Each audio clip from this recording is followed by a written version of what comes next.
بسم الله الرحمن الرحيم بسم الله الرحمن الرحيم بسم الله والحمد لله والصلاة والسلام على رسول الله وبعد ربي اشرح لي صدري ويسر لي أمري واحلل عقدة من لساني يفقهوا قولي ربنا زدنا علما يا كريم. So inshallah we are going to start back the series, not series, start back the story where the condition was given بعد أعوذ بالله من الشيطان الرجيم بسم الله الرحمن الرحيم قال فإن اتبعتني فلا تسألني عن شيء حتى أحدث لك منه ذكرا فانطلقا حتى إذا ركبا في السفينة خرقها قال أخرقتها لتغرق أهلها لقد جئت شيئا إمرا قال ألم أقل إنك لن تستطيع معي صبرا قال لا تؤاخذني بما نسيت ولا ترهقني من أمري عسرا فانطلقا حتى إذا لقيا غلاما فقتله قال أقتلت نفسا زكية بغير نفس لقد جئت شيئا نكرا قال ألم أقل لك إنك لن تستطيع معي صبرا قال إن سألتك عن شيء بعدها فلا تصاحبني قد بلغت من لدني عذرا. So it begins where Khadir alayhi salam, he gives that condition to him. That the condition or the only rule you need to follow is that when we're on this journey, you can't ask me any questions until I explain whatever has happened in front of you, the actual meaning of what is taking place. So he says, قال ستجدني إن شاء الله صابرا ولا أعصي لك أمرا. So now he begins. فانطلقا. So they departed حتى ركبا في السفينة. So they departed until they went into a ship. And خرقها, he dug a hole in it. There's multiple tafseers of it, whether he drilled a hole, he took out a plank. There's all different ways that the kharq can happen. Then now Musa alayhi salam, he says, قال أخرقتها لتغرق أهلها لقد جئت شيئا إمرا.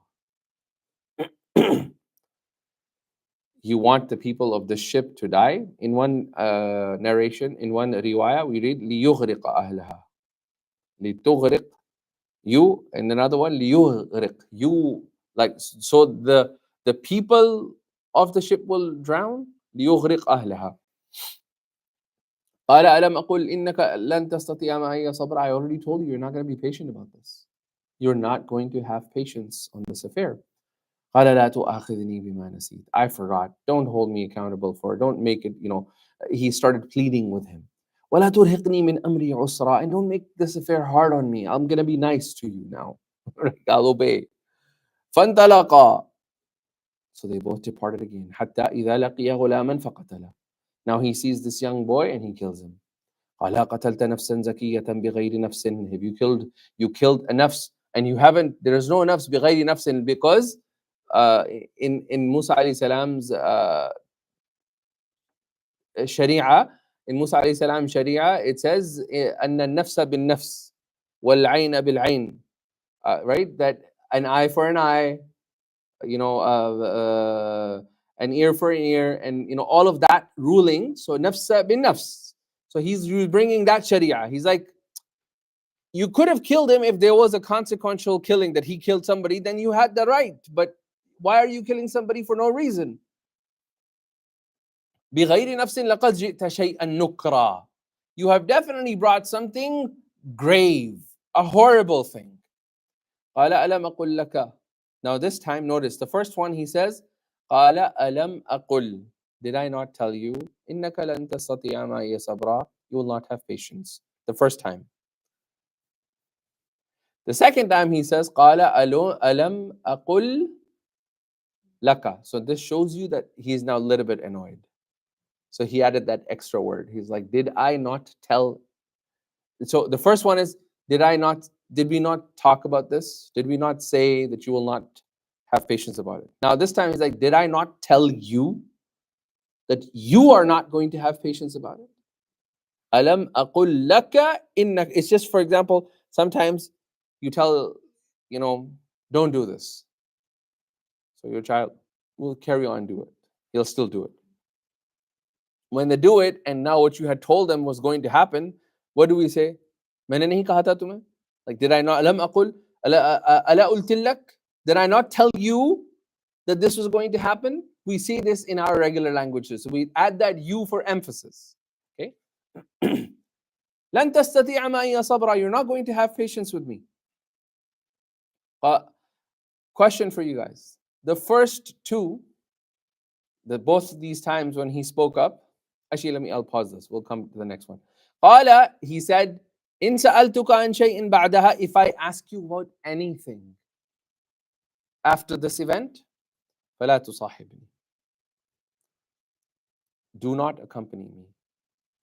قد بلغت من لدني عذرا. You have received from me a very clear excuse, i.e., you have enough of an excuse to let me go. فانطلقا. So they both parted again. حتى until إذا أتيا أهل قرية استطعما أهلها. They came to a قرية استطعما أهلها. They came to a قرية and they asked for food. فأبوا أن يضيفوهما. The people said, we're not going to be hospitable to you. فوجد فيها جدارا. He found in that city a جدار في المدينة, i.e. فوجد فيها جدارا يريد أن ينقض. In that he found a jidar, i.e. he found a jidar, a wall that was about to fall, or it was like wanting to fall. It had like an inclination to fall. فأقامها. So he fixed the wall. قال لو شئت لاتخذت عليه أجرا. If you had wished, you would have taken. So this is not an objection. It's like a suggestion. Right? So he has learned. He's like, so he tried to be smart here. So he said, قال لو شئت لاتخذت عليه أجرا. Like, if you will, I'm not objecting, but you could have possibly taken a amount of money for it, a demand, a fee for it. قال هذا فراق بيني وبينك. It's like, خلاص, this is the partition point between you and me. This is where our parting way. سأنبئك بتأويلي. I will tell you the original intended meaning. ما لم تستطيع عليه صبرا. That you did not have patience about. Now, few points in these ayahs first that I, as I was reading, they came to me. Number one, the word qarya is very appropriate because in later ayahs, the same qarya is referred to as? No, in qarya, but in Arabic, in the ayahs that come after, Allah subhanahu wa ta'ala says Medina. Okay? Why qarya here and Medina here? Qarya is from qura. Okay? And qara basically means to seek food. So there's a subtle imagery here that fantalaqa, until they came to a city. And the city could be mudun, it could be ummul qura. All these words can be used. The word qarya is used that the first thing that comes to mind is that this is a place where we can find food. Okay? Okay? Where does it say that? In Surah Kahf, بورقكم هذه إلى المدينة. So at this point, they're not hungry, right? So they're not hungry. They just want to, take this money, go and see what you can find in there. So the main item is not hungry. Over here, they're hungry. Because as soon as they istata'ama, they ask for food. They ask for food. The second thing is, the ulama, they say that the one who asks, so from the people who ask for money, okay, the one who is the most honest is the one who actually asks for food and not money. So the ulama, they say that if you ever have beggars and people who ask for money, if you want to know which one amongst them is the most truthful, the one who asks for food is the asdaq. And that's why if you ever try this, if you're in Makkah or Medina, if somebody comes and asks you for food, he said, I'll get you a shawarma. They're like, no, thank you. They're like, no, I don't want a shawarma. I'm good. Okay? But if they say, yes, please provide me food, then they'll take it. That means they were actually genuinely in need. Okay. The third point, that why was the qarya not mentioned? Why not mention? Why not let us know, let you know and let me know what this qarya is? Why is it not mentioned? The name of the town, why is it not mentioned?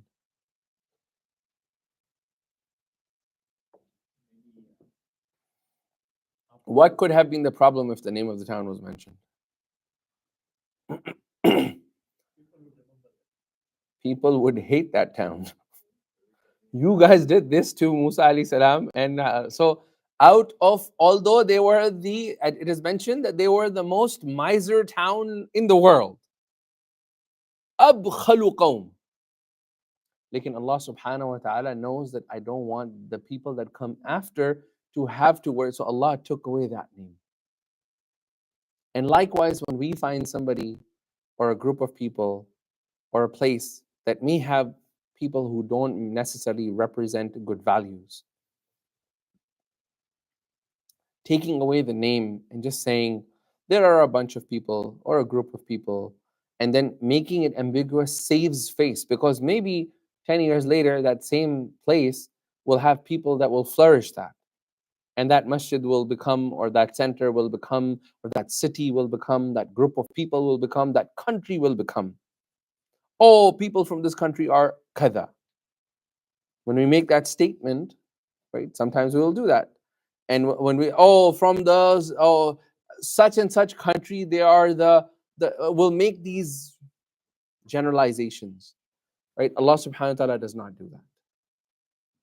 Right? So that's the third lesson that we have here. The fourth lesson is the first two times when Musa alayhi salam became upset, for whom did he get upset? Why was he upset? What was his anger for? For himself? For both the first two times. Kharaqta, Imra, Nukra. Both for the people, and for standing up for the justice and standing up for the haqq of Allah subhanahu wa ta'ala. That's what he stood up for. As long as he kept standing up for the haqq of Allah subhanahu wa ta'ala, he stayed with Khadir alayhi salam. This third time, what was the suggestion for? They were hungry, right? And they were hungry. Because they were hungry, and his objection this time was for himself and not for the people, and not for Allah, the separation between Khadir and Musa alayhi salam happened. And over here, it is a nafis fa'idah that Ibn Abbas has said. He said, لَمَّا كَانَ غَضَبُهُ لِلَّهِ. When his anger, and he got up and was for Allah subhanahu wa ta'ala, Allah kept him with that source of knowledge. But the minute his anger became for himself, Allah separated him from that knowledge.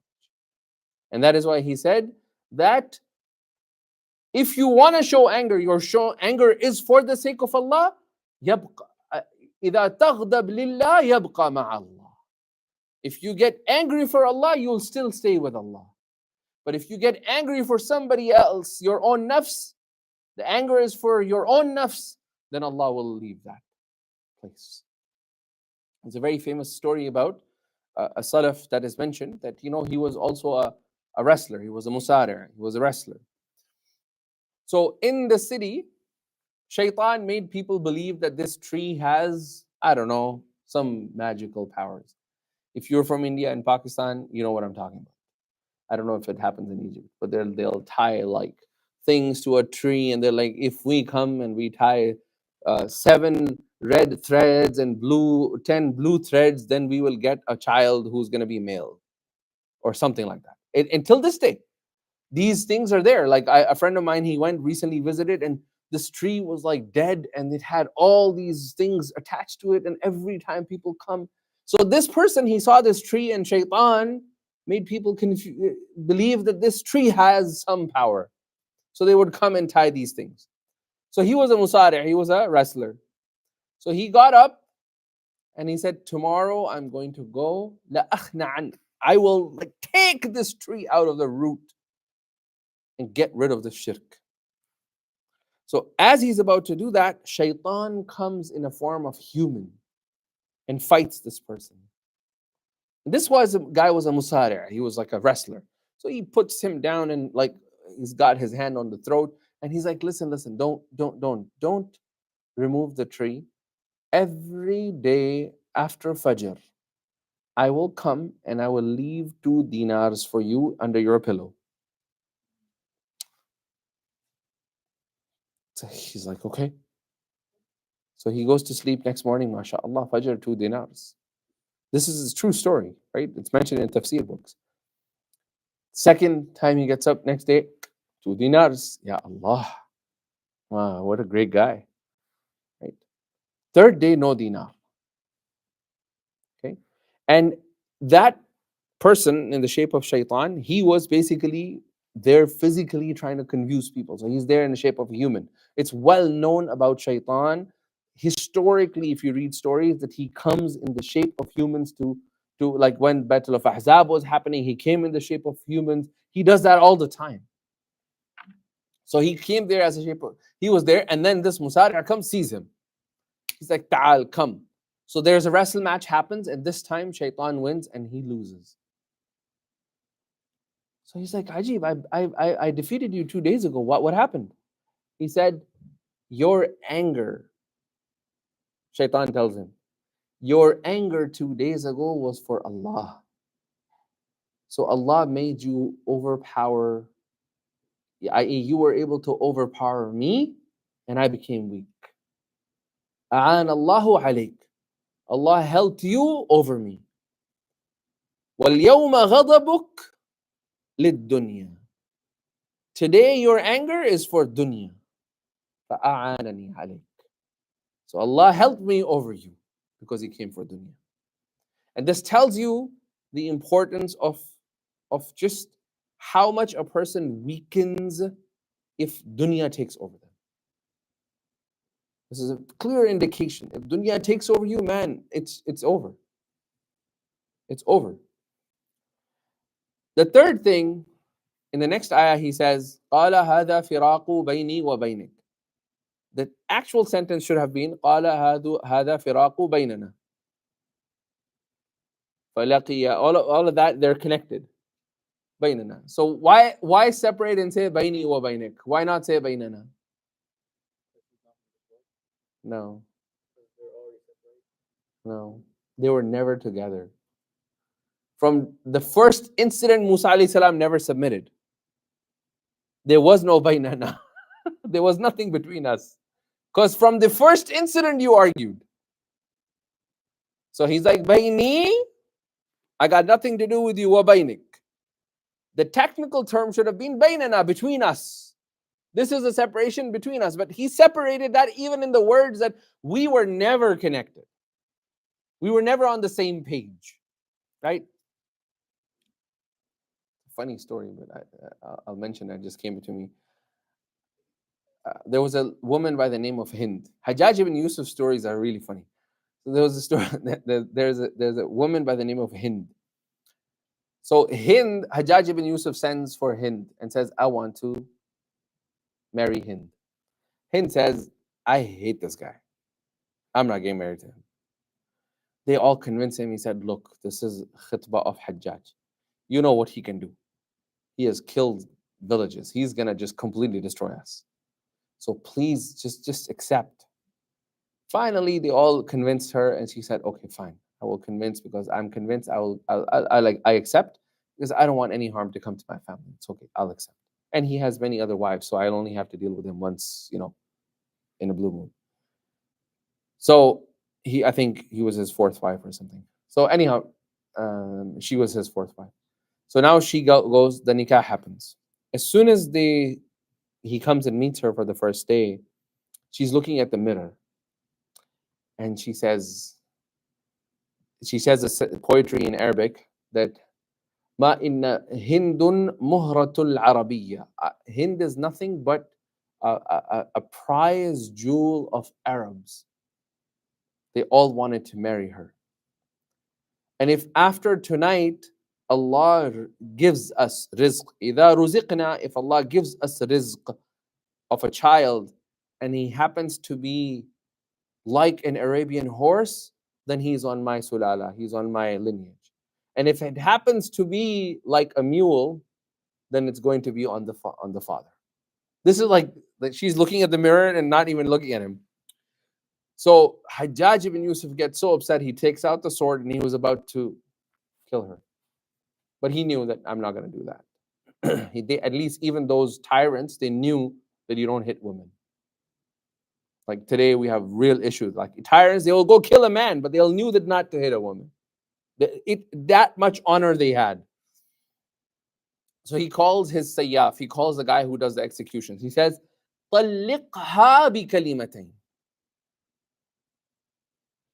Divorce her. I am giving you the authority. I need you to divorce her with 2 words. And now this is a test for his sayyaf, because like, how are you gonna anti, the 2 words anti, you have to say taliq. There's 3 words. He's like, divorce. So he says anti taliq. How is he gonna say that? Because he can't, because he can't do the talaq. The sayyaf is not the, if he says like if Hajjaj says anti taliq, 2 kalima done, but he has to say niyabatan, and he has to say all of that. So then he says to her, kunti, you were, and pointed at Hajjaj, binti, now you have become a daughter. You become my daughter. Like I'm gonna take guardian of you. You have nothing to do with Hajjaj ibn Yusuf. So the divorce took place. The story was not this. The story is after, who asks for her hand? Because she was one of the most beautiful women in Arabia at that time. Harun al-Rashid says, I need to get married to her. Like her beauty, everyone is talking about. So she says, only on one condition. Only on one condition. Hajjaj ibn Yusuf is going to take my caravan, and my horse, the hawdaj in which I'm going to sit in, my camel, he is going to grab the ligam, like either the rein of it, and he will drive me all the way to Harun. Ya Allah, Hajjaj is now, so Harun Rashid says, go and get her. And now Harun Rashid doesn't know who's in there. This is the point. So he says she accidentally drops this a dirham, a silver coin on the ground. And then she says, Ya Lajjam, the one who's carrying the rein, A'tini dinara, give me the dinar. So Hajjaj kind of like mocks at her. It's like, honey, you don't even know the difference between $100 and $1, like that kind of thing. So she's like, هذه ليس دينار, هذه درهما, لا تعرفين قيمة. You don't know the value of $100. You can't differentiate. And then she says, Alhamdulillahi alladhi abdalani Allahu bidirhamin, to pointing to Hajjaj, bidinarin Harun al-Rashid. So over here, in the entire conversation, she never uses we. She never uses we. We were, I and he, this and that, like all the time. We were never together. She points out to that. So this tells you the eloquence that the Arabs used to have. But this is a way to let other person know that we never had something together. We never had something together. Anyway, it was a complete far tangent, but like, I don't know. Bainana wa baina, it just brought me that thing. Abdalani dinar bidirham min dinar. Kunti wa binti. That's like. سأنبئك بتأويل ما لم تستطع عليه صبرا. I shall tell you about the interpretations of these things you did not have any patience upon. Then he says, أما السفينة, as for the ship, فكانت لمساكين, it belonged to poor people. يعملون في البحر, they were fishermen or they were people, their main job was to do something in the sea. Their main job, it belonged to poor people and they were people who worked at the sea. فأردت أن أعيبها. So I intended to create a aib or a damage in it. وَكَانَ وَرَاءَهُمْ مَلِكٌ, and behind them was a malik, a king. يَأْخُذُ, he would take كُلَّ سَفِينَةٍ, every single ship, غَصْبًا, with force. Okay. So sufun,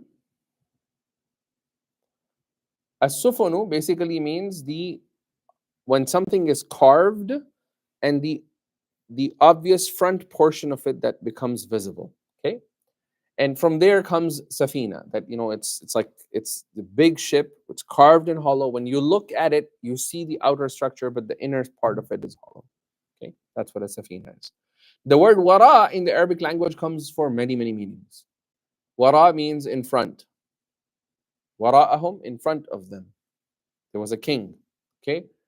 وَمَنْ أُوتِيَ كِتَابَهُ وَرَاءَ, behind. Okay. وَمَنْ يَبْتَغِي وَرَاءَ ذَلِكَ, whosoever chooses other than this, like, there were permission of limited quantity, anybody who chooses 1, 2, 3, other than that. Okay. And also, wara also means to have tartib, to have sequence. All of these meanings, based on the context, this word can adopt. And that only exists in Arabic language. One particular word can have multiple meanings based on the context. And the context will automatically tell you which wara we're talking about. Okay?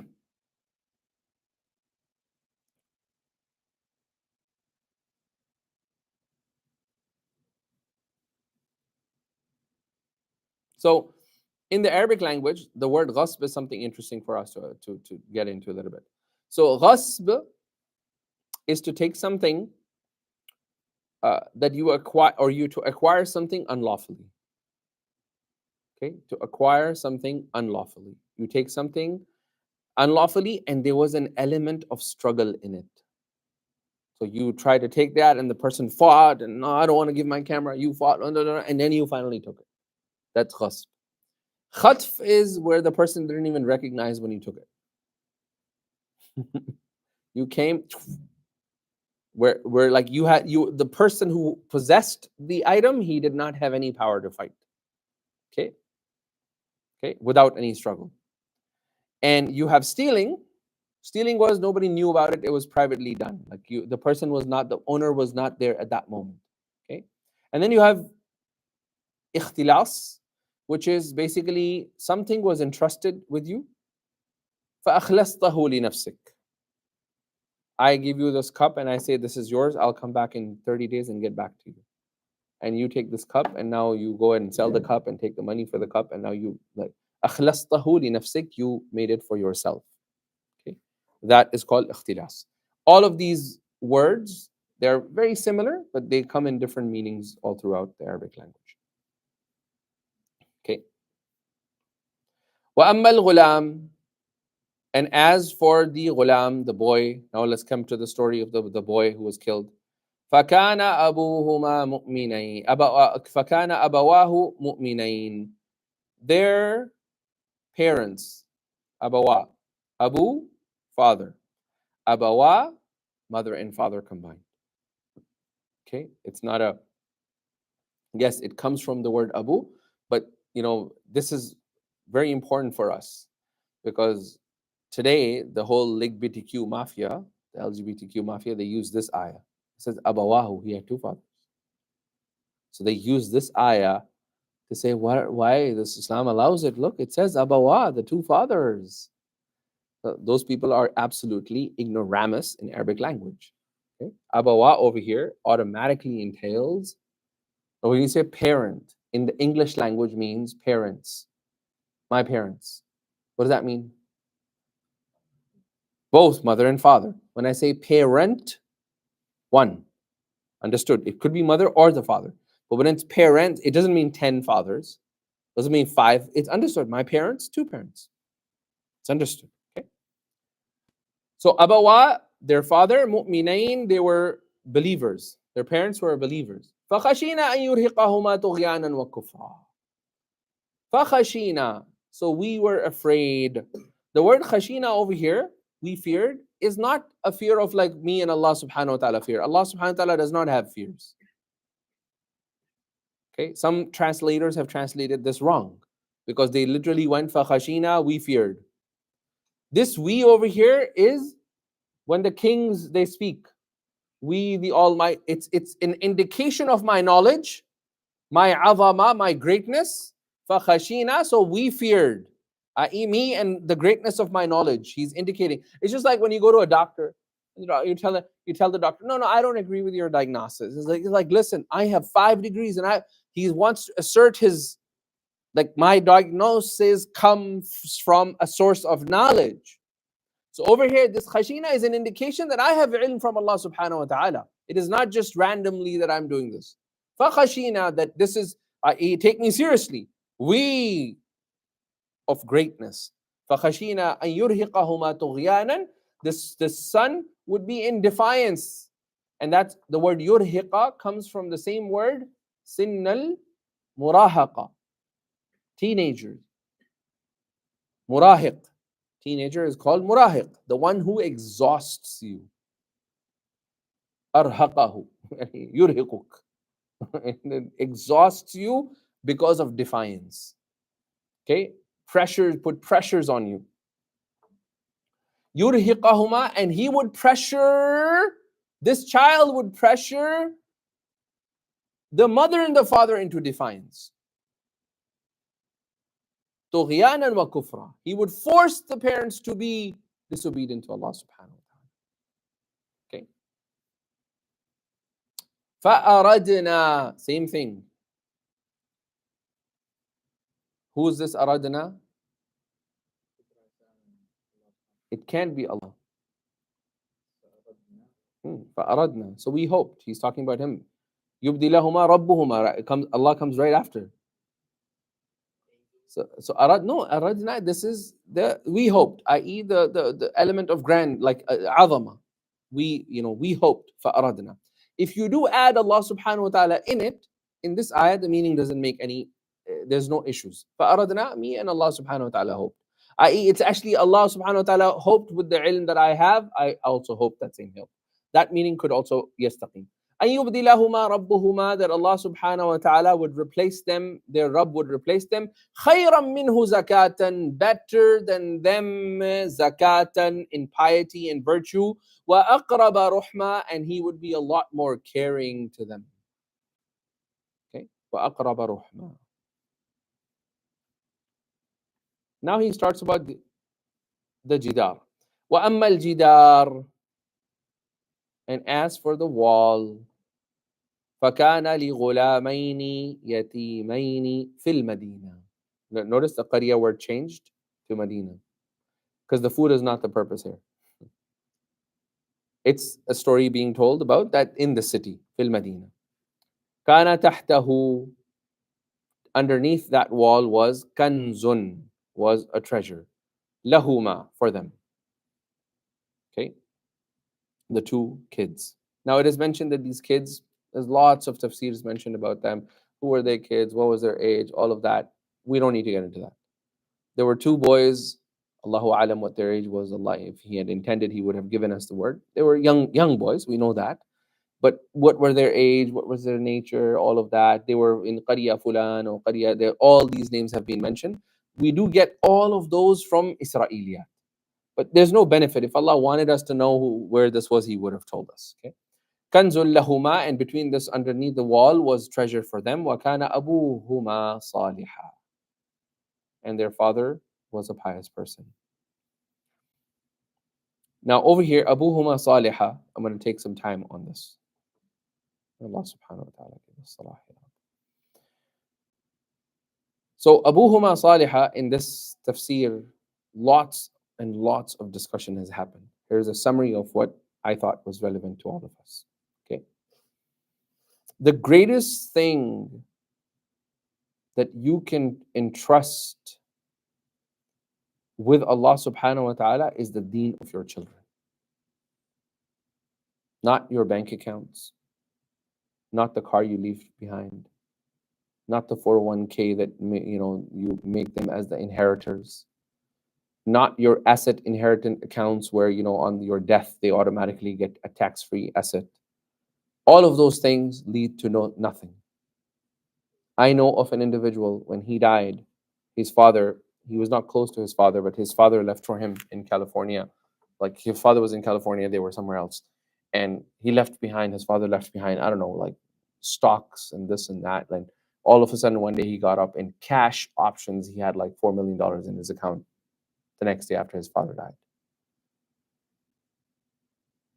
But those $4 million ended up this person completely leaving Islam. He got into gambling, he got into womanizing, he got into everything. So the greatest thing that you can leave for your children, that you can entrust with Allah subhanahu wa ta'ala, is the deen of your child. And how do you ensure that? You ensure that by focusing on your piety, not money, for men. It is mentioned in the Tafseer books that this father was 7th generation Ab. Jadduhu Sabi'. Father, grandfather, great-grandfather, great-great-grandfather, great-great-grandfather, great-great-great-grand, 7th generation. And from there, they mentioned that Salahul Abbi yantaqilu ila sab'ati ajyal. The piety of the father impacts 7 generations down. Allahumma ja'alna min as-salihin ya Rabb. Now notice that piety of the 7th grandfather of this child, these 2 children, that piety, what happened? The ulama, they said, subhanallah, takhayyal, think about this, that Allah's mercy descended on these yateems.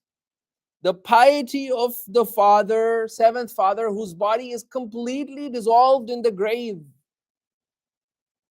but the effect of his amal is still fully active in this dunya. That rahmah and the effect of his piety combined led to a Nabi and another Nabi combined together on a journey only to come and save a wall. Ajib. Like it takes Musa alayhi salam from where he goes on a journey, meets Khadr alayhi salam, and then all of that, and they come and they save the wall. Allah brought them on this journey. So he's like, the ulama, they said that salahuk, salahu hadha al-ab, the piety of this father, ja'ala anbiya'ain, 2 prophets come to only save the wall. That is the value of the piety that we have as a father. Allah subhanahu wa ta'ala give us tawfiq to do this. And protected their dunya too. Today, sometimes, many of us, we can't make time for deen because we are focused on protecting their dunya. I want to build this and this and this and this so that when I die, I have left for my kids something. Wallahi, that dunya is going to be of no avail for your children. Ask every single mother and father who are in their 50s right now or in their 60s. And I meet them all the time in various masjids. Met this brother in a masjid from Bangladesh. Well-to-do. He was driving up like a Maserati in the masjid. He comes for Fajr. And I saw him, like he was very, one of those people, you're like, subhanAllah, miskeen. Like he said, after every salah, I was teaching a course, he just kept making dua. He came up to me and he said, is Allah going to accept my du'as? And I said, inshallah, you should have hope in all du'as that Allah is going to accept. He said, yeah, but there's one dua of mine that's not being accepted. I've been making dua for the last 15 years. And I was like, Subhanallah. What dua is that? Then I make dua that Allah subhanahu wa ta'ala brings my daughter back towards the deen because she has left Islam. So I said, but she grew up with you. He's like, yes, she grew up with me. I sent her to an Islamic school. I did all of that. But I was too busy for my dunya. I thought that I need to get her a car and this and that. And I was so focused on that, I forgot about her akhirah. So if you focus on your deen, you will protect your child's dunya automatically. But if you focus on your dunya, then you jeopardize the deen of your child every single time.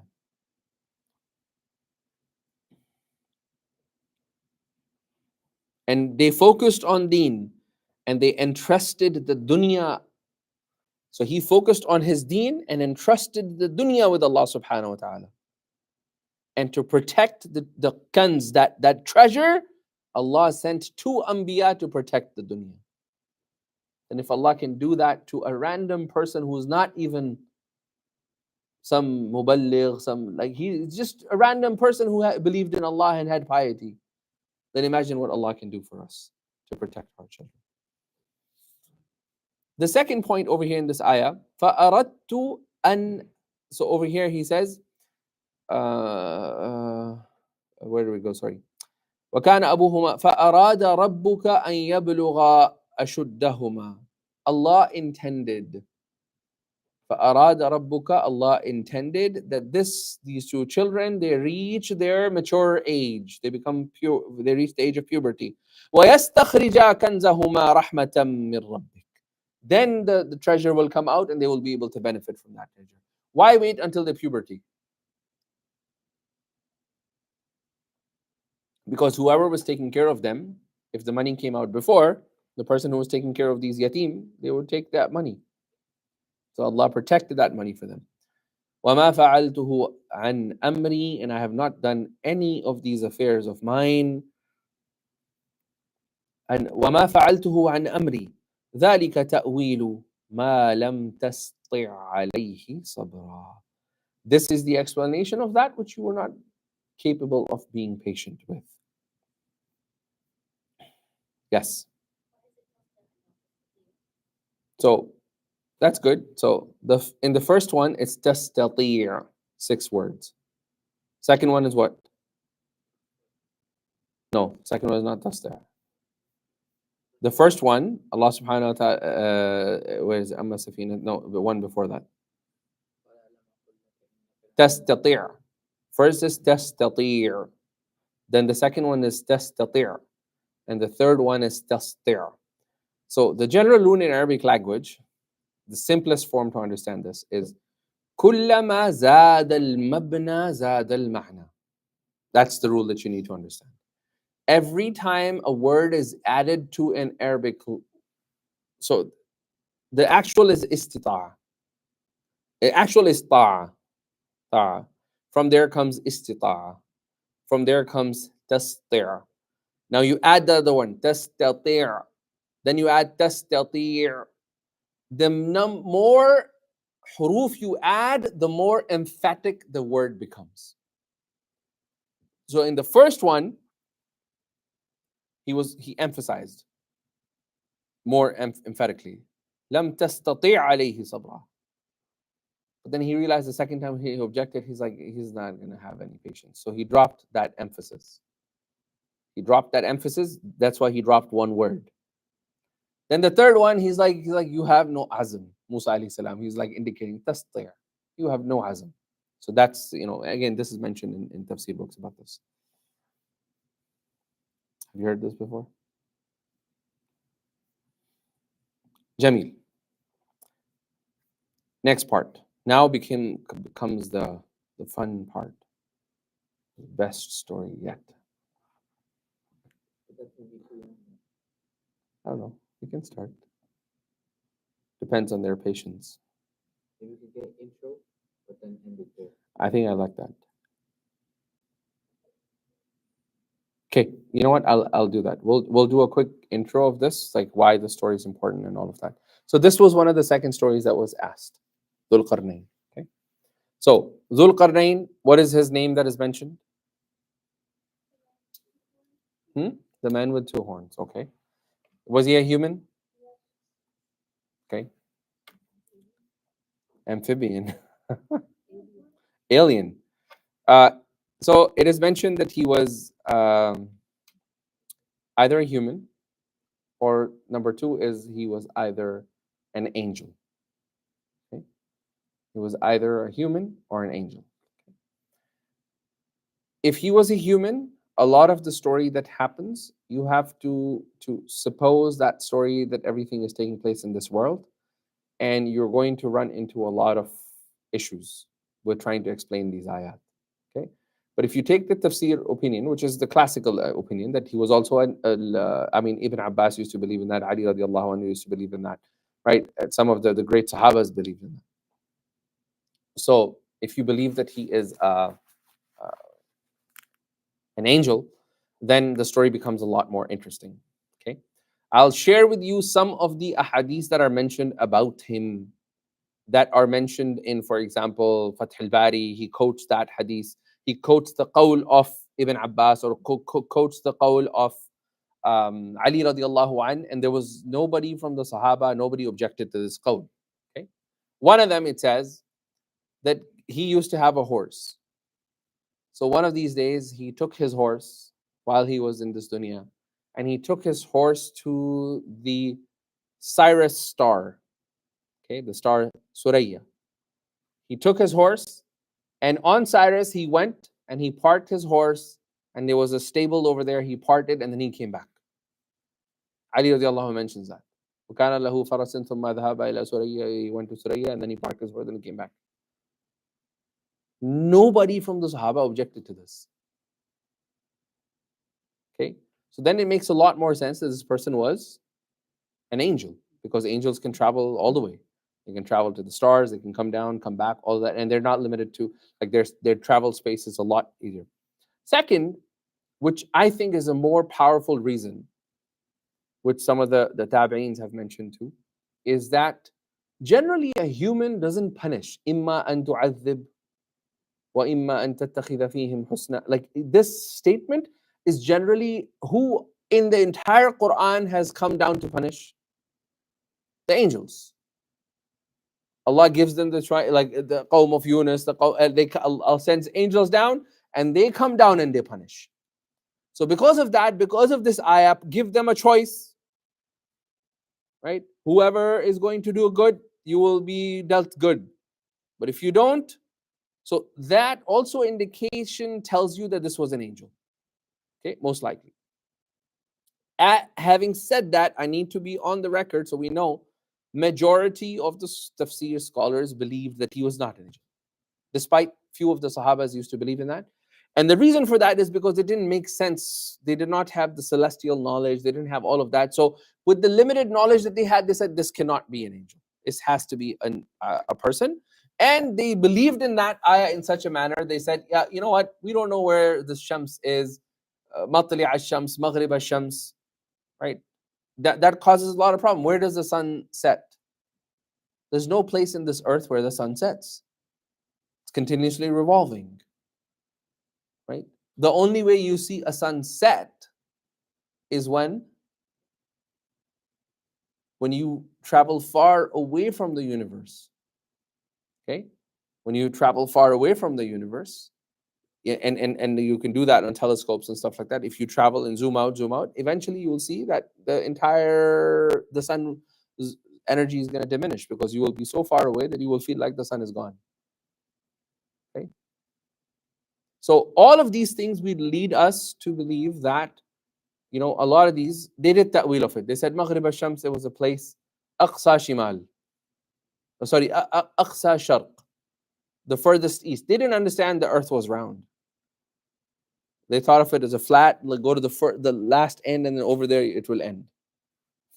So if you read the tafsir books, they're basing it on this premise that we're on a square plane, and you go to Aqsa, Gharb, the furthest Gharb, and khalas, that's where the sun is going to set, because that's how they imagined it. Okay, but if you look at the round earth, then there is no place that the earth. Another place where you have a problem where there are where it says وَلَمْ نَجْعَلْ لَهُمْ no, we had not created مِن دُونِهَا سِتْرًا. There was no place to hide from the sun's energy. مِن دُونِهَا سِتْرًا. There was nowhere they could hide from the sun. All of that would lead us to believe what? Where? Tell me one place in the earth, unless you enter the earth. Unless you enter the earth, like underground. Then you can be fully covered from not be touched by the sun. But Allah says there was no covering made for them. They had no way of protecting themselves from the power of the sun or the light of the sun. That cannot happen on this earth, because there are so many places we can hide from the sun. Even if you stay in the one place in wherever you are, eventually the sun will disappear. Okay, so all of these things will make you believe that this was somebody who was an angel. Okay, now while I'm going through the tafsir of these things, I will explain the classical understanding, and then I'll explain to you how we apply this with the current knowledge that we have of the universe, of how galaxies work and wormholes and all of that. So it'll be very interesting. He's like, oh, interesting science. Yeah, inshallah. Okay. Any questions?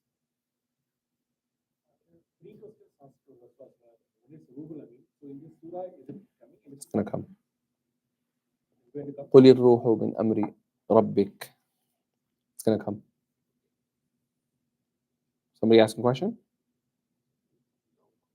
What is that? Are you a scholar or a shaykh? Huh? I'm a milkshake. How's that?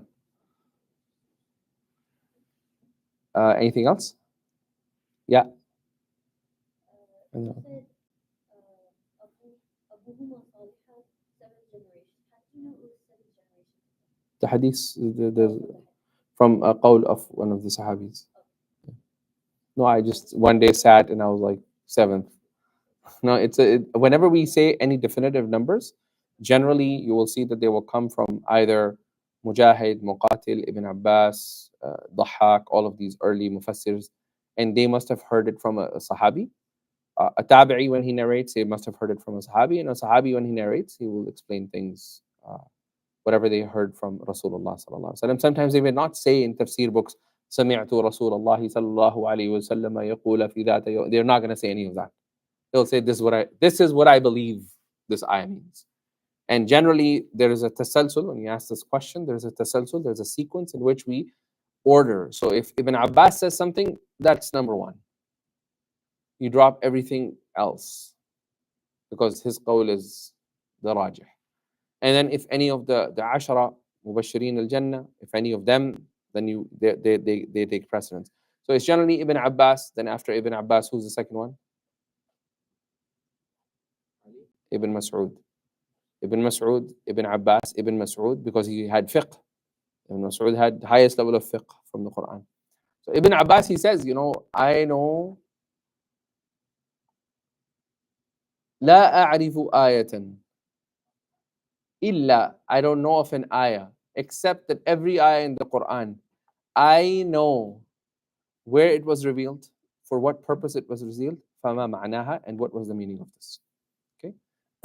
Similarly, Ibn Abbas, he says, from the Quran, I don't know. Ibn Mas'ud, I think it was either Ibn Mas'ud or another Sahabi. He said, I don't know from the Quran except 4 words. Like, I understand most of the Quran, there are 4 words that I don't understand. Like, they even knew it down to that science. Yes. Wasn't there someone that said that I have so much knowledge, but I only like? No, that's different. That's not knowledge of the Quran. That was not knowledge of Islam. Yes. Okay. What's your question? You got a question? Oh, okay. Okay. Yeah, go ahead. What is Khadir alayhi salam's ethnic origin? I don't know the answer to that. Ethnic origin? Alien? Like, why are you asking ethnic? Like, he's a human. He's definitely a human. He's from Bani Adam. Is he alive? Oh, let's get into that tangent. Oh yeah. Since we entered the Okay, so on Khadr alayhi salam, the world is divided. This is gonna just now you're gonna have like questions upon questions. So one group of people, they say that Khadr alayhi salam passed away. And the reason they say Khadr alayhi salam passed away, because Prophet ﷺ said that after 100 years of my death, there will be nobody who is alive today will be alive on this earth. كل من على ظهر الأرض يموتون. So my death marks, from here count 100 years. After 100 years, the entire generation that was alive when I was alive, everybody that was alive in this earth, they would die. Okay. So they say because that happened, then we know that Khadr alayhi salam must have died. Jameel? Okay. Second group of people come and says, no, what are you talking about? That does not make sense. Because if he dies, then Dajjal dies. And we know that Dajjal is going to come. And we know that Dajjal was there during the time of Rasulullah. Tamim al-Dari met Dajjal, radiallahu anhu. He came and he said, Tamim al-Dari, he came, he told the whole story. And not only Tamim al-Dari, all the 12, 16, 5, whatever number of people there were on the ship, that's not the point. But all the number of people that were there, they all met him too. And he was on this earth. Okay. So that's one. So they say that means that he's alive today. So the ones that say that Khadr is dead, and they respond to the Dajjal argument, he is Banu Adam. Prophet ﷺ said, Ad-Dajjalu min Bani Adam. We'll get there. You know the answer is like so the second people, they come and they say, wait a minute. Okay, wait a minute. Dajjal is not even born. Dajjal is not born. Dajjal is not born. He is going to be born in the future. He's going to have a birth. Okay, he's going to have a birth. So that's the majority opinion of, that he's going to be born. So they said what he met, i.e. this person, he met Dajjal, that was in a different world. They didn't meet him in this world. So the ones who believe that everyone has died, they said, no, his meeting with Dajjal was a miraculous event where they lost the path, they didn't know where it was, they landed in an island, and somehow they were in a world, and then Khadr was in that, then Dajjal was in that world. He's not from this world. So then, the other side, they say, wait a minute, that's exactly what we're trying to say. Khadr is not from this world. Khadr does not belong to, he belongs to a different world. He belongs to a different realm. Okay? So, for Allah subhanahu wa ta'ala, there are anbiya that operate on the physical realities of this world. So, the anbiya alayhi salam that come with Musa alayhi salam, sharia wahid talata. I hit this, you hit this. Like we have rules, tit for tat. Like this is going to happen. But then for Allah subhanahu wa ta'ala, there are metaphysical realities. So Khadr alayhi salam, according to Imam Sha'rawi, he says, and I think this is probably the best, he is the anbiya he is a nabi of the metaphysical reality. So he's a nabi, he has ilm, and he operates in the metaphysical reality. Okay? An angel comes and kills a person on the battle of Badr. Nobody sees that angel. How did they differentiate that this was killed by an angel and this was not killed by an angel? When the neck was chopped off, the angels had fire swords. But nobody saw that fire sword. Metaphysical world. And metaphysical world interacting directly with the physical world, and we all believe in this in the Quran. So Khadr alayhi salam is considered to be a nabi from the metaphysical world. Okay? He is Bani Adam, but Allah has kept him for the metaphysical world. Okay? Huh? I'm coming to that. Now, what extent of knowledge does he have in the metaphysical world? Allah subhanahu wa ta'ala has given him a lot of ilm al-ghayb of future things that are going to happen. So he operates on that ilm al-ghayb that Allah has given. And we have an ayah in the Quran that talks about it. That Allah subhanahu wa ta'ala, He gives ilm al-ghayb to whoever He wishes, to whatever extent He wishes. To have absolute, or to believe that somebody had absolute ilm al-ghayb, that is not mainstream Sunni aqeedah. There is Sunni strands that believe in that, just so you know. I don't want to hide this. There is Sunni strands that believe that Rasulullah sallallahu alaihi wasallam had absolute ilm al-ghayb. But out of his adab to the qadr of Allah subhanahu wa ta'ala, he did not. This is their answer. They said, out of the adab for the qadr of Allah subhanahu wa ta'ala, he did not use that knowledge to his power. He chose to use that knowledge sometimes. This is mainstream Sunni. They believe in this. The others, they say no, because Allah says, if he had ilm, أكثرت من الخير, that I would have accumulated a lot of khair. I would never had these issues. So Allah, the best middle path is Allah opens for whoever He wishes little bit of the future knowledge. Just like somebody goes to sleep and they wake up in the morning and they see a dream. And then next day they see a dream and that dream happens. Did that person have ilm al-ghayb? No, Allah allowed that person to see that vision.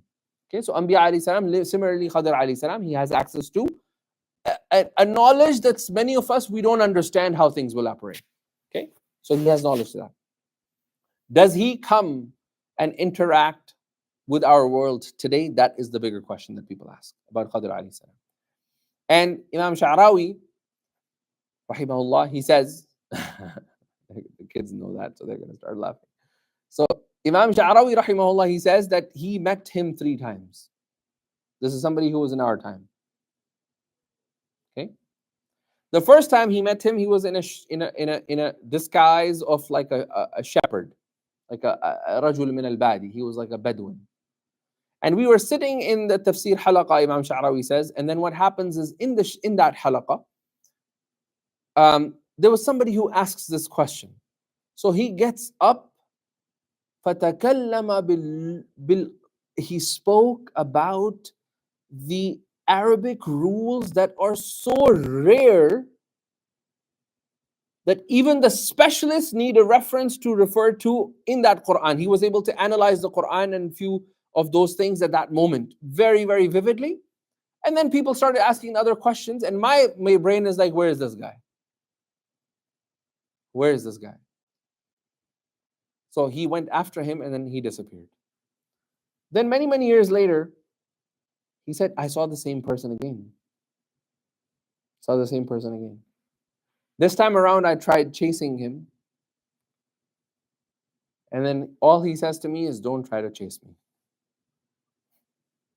Like, I don't, you figured this out. Just leave me alone.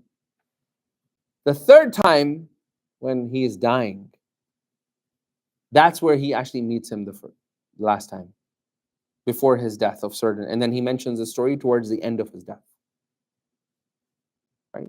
And he says, Na'am, I am who you're looking for. And I was the guy who came there that day. And Allah sent me because I knew that this question was going to come. And Allah wanted your maqam to be established within the people. So they did not want that you did not know an answer to this.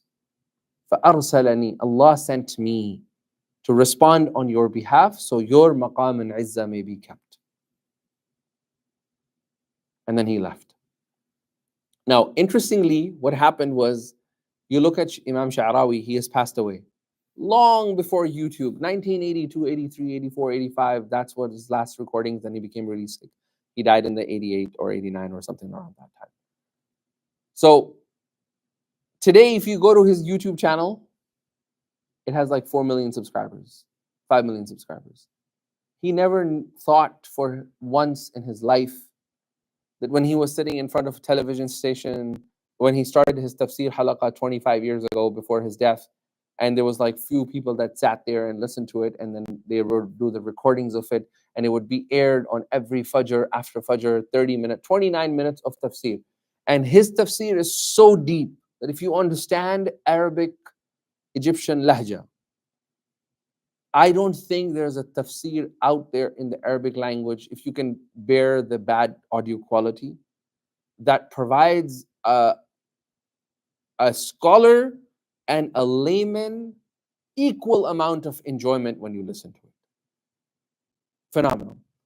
And Allah has kept His name alive. Now, recently, somebody took all of his audio tafseer.